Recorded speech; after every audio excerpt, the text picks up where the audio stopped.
Salut à tous les amis, j'espère que vous allez bien. Aujourd'hui, on se retrouve comme tous les jours pour parler de l'actu MMA. On va parler des propos de Volkan, on va parler aussi du teuf, parce qu'il y a des rebondissements et j'espère qu'on ne va pas se retrouver avec Ferguson-McGregor, parce que tout le monde parle de ça ce matin.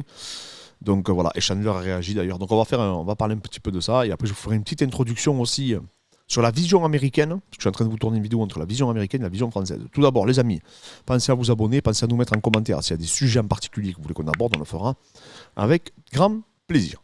Donc on commence avec Volka qui commence à dire à tous les journalistes et prévient, ne trouvez pas d'excuses à Islam si je le bats. Donc en fait il dit, voilà, dites pas oui, il n'y a pas Khabib dans son coin, c'est pour ça qu'il a perdu. Parce que lui il dit qu'il est vraiment sûr de lui.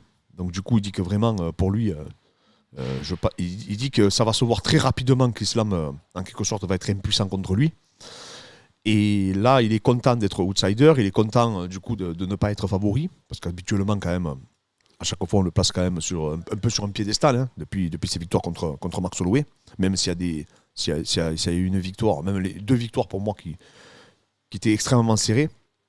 Mais du coup, voilà, là, il commence à dire, oui, je vois déjà les excuses pour Islam, oui, mais il n'a jamais affronté personne, il a battu que de bronze, de boxe, il a fait une contre-performance, il n'y a pas Khabib dans son coin.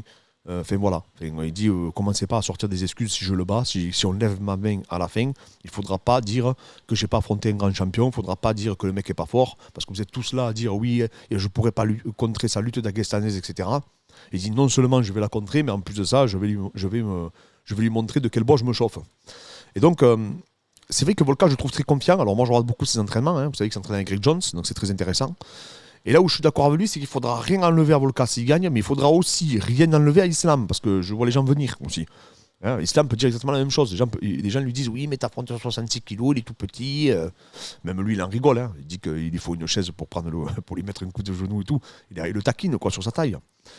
Mais moi, je sais que si Islam il passe Volkan, franchement, il aura passé un véritable monstre, sincèrement, hein, quoi qu'on en dise. Donc, ça sera une grosse performance, si Islam. Peu importe. Hein. Après, bien sûr que tant qu'on ne les verra pas dans la cage et qu'on n'aura pas le premier clinch, on ne va pas se rendre compte s'il y a une véritable différence de puissance. Mais en tout cas, Volkan, il a l'air vraiment solide, il a des jambes énormes.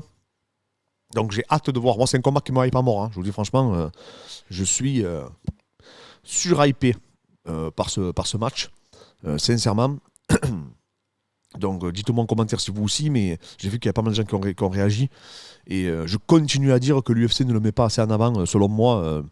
Franchement, même leurs reportages et tout, ils sont pas top, quoi. Alors RMC, ils ont fait un beau reportage, mais alors l'UFC, je trouve que... Enfin, moi, je trouve que c'est catastrophique, la communication de l'UFC sur cet événement, en tout cas.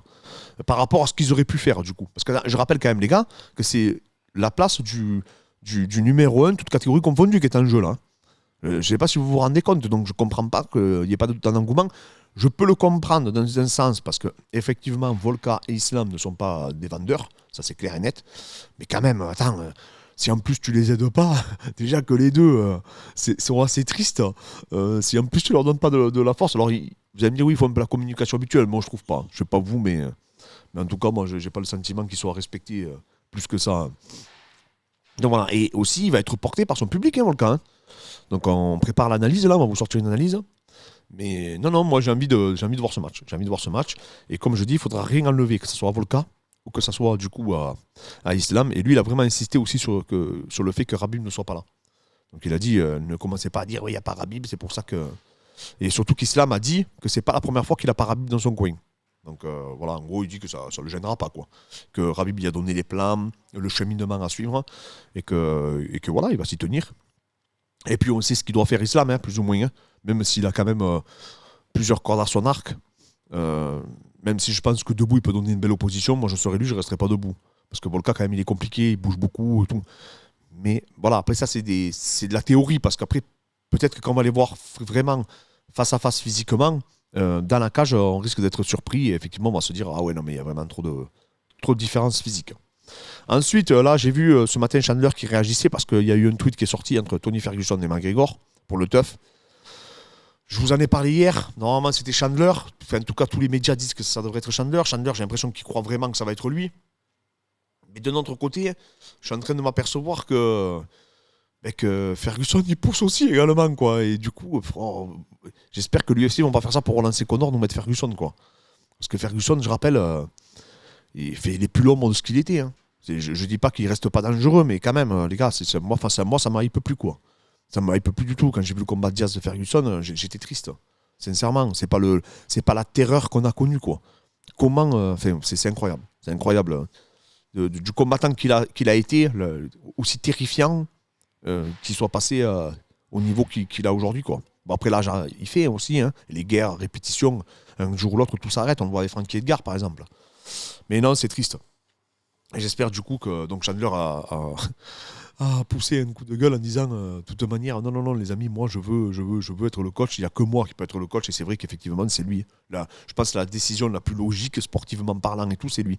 Ils ont perdu contre Poirier tous les deux. J'en ai déjà parlé hier. Donc, non.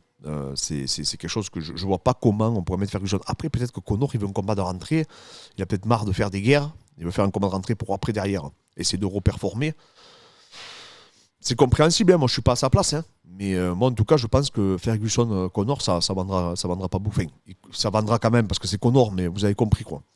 Pour nous le public c'est beaucoup moins intéressant du coup de voir cette opposition. J'ai vu Greg Jones aussi qui dit qu'il pense qu'il a vraiment analysé le style. Il est très intelligent. Hein. Greg Jones c'est un des plus grands grappleurs au monde. Il est très intelligent. Il a beaucoup analysé le travail de hanche d'Islam. Il a beaucoup analysé le sol d'Islam. Donc ils ont vraiment travaillé, ils ont beaucoup discuté. Beaucoup travaillé sur les détails pour venir contrecarrer du coup tout ce travail qu'arrive à faire Islam sur ses positions, sur ses transitions. Donc j'ai vraiment hâte de voir ça. Hein. J'ai vraiment hâte de voir ça. Greg Jones dit que Volka il est très très dur à soumettre. Hein. Ça on l'a déjà vu. Hein. Maintenant, est-ce qu'Islam va y réussir ou pas? Je ne sais pas. En tout cas, moi je trouve que c'est. J'ai regardé ses défenses, son type de travail et tout, et je le trouve vraiment confiant, Volka. Il a tourné pas mal de caucasiens aussi pour se préparer. Il a eu du temps, il dit aussi, pour se préparer, ça c'est très important. Il n'a pas de pépins visiblement, physiquement. Surtout, il est à 4000 calories par jour, j'ai vu, c'est incroyable. Bon, avec la charge d'entraînement, je ne suis pas étonné. Mais donc, il dit qu'il a, il rebord, voilà, il est plein d'énergie et tout. Ça aussi, on sait qu'Islam, ça lui coûte le cutting, hein, les amis. Hein. Sur 5x5, ça peut lui coûter. Ça peut lui coûter sur 5x5. Surtout contre un mec comme aussi mobile et aussi actif que Volka. Non, moi je suis hyper mort. Hein. J'essaye de vous transmettre ma hype. Voilà. Et aussi la différence de vision, je prépare une vidéo les gars. Parce qu'il y a beaucoup de médias qui ont réagi du coup à la victoire d'Abdul. Et donc il y avait Junkie, Fighting, enfin bref, les plus gros médias américains.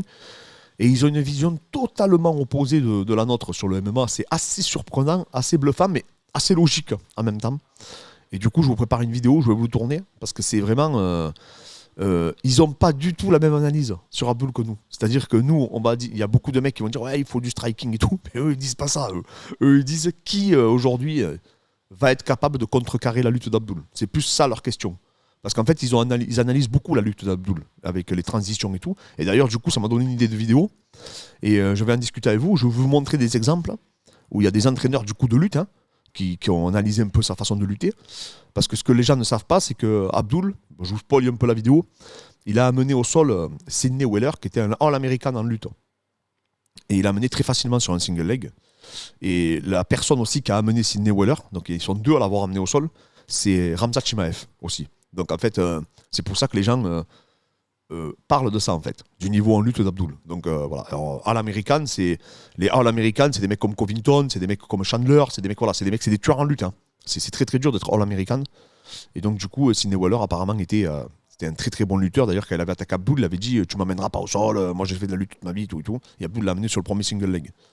Donc voilà, et ça pareil, je vous ferai toute une analyse et vous allez voir la différence de sensibilité de posture parce que MMA Fighting a parlé d'Abdul. Et donc ils ont fait l'article et tout, mais ils ont parlé dans un podcast. Et je sais qu'il y en a parmi vous qui l'ont écouté, parce qu'il y en a qui me l'ont envoyé du coup. Et effectivement, je vous dirai dans la vidéo ce qu'ils disent de lui, et c'est assez bluffant, quoi. C'est un média français. Je me rappelle que MMA Fighting, c'est le plus gros média au monde, je crois, de MMA. Ils ont plus d'1 million d'abonnés. Et du coup, si MMA français aurait qualifié Abdul, je pense, des mêmes propos que eux l'ont qualifié, ils auraient été peut-être même attaqués.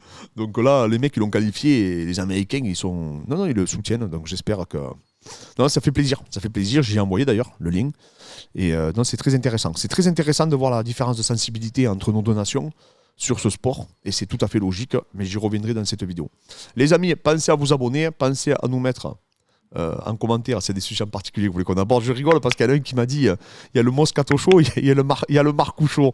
C'est pas mal, l'idée était pas mal. Voilà. Sachez que je lis vos commentaires. Il y en a, franchement, vous êtes des tueurs. Il y en a, franchement, vous me faites trop rire. Donc voilà, les amis. Et merci aussi pour les mots parce que le reportage sur la sueur était vraiment sympa. Et encore, ils n'ont pas tout mis parce que c'était beaucoup plus d'émotion que ça parce que vraiment, on a littéralement pété les plombs. Les amis, je vous souhaite une bonne journée et je vous dis à très vite.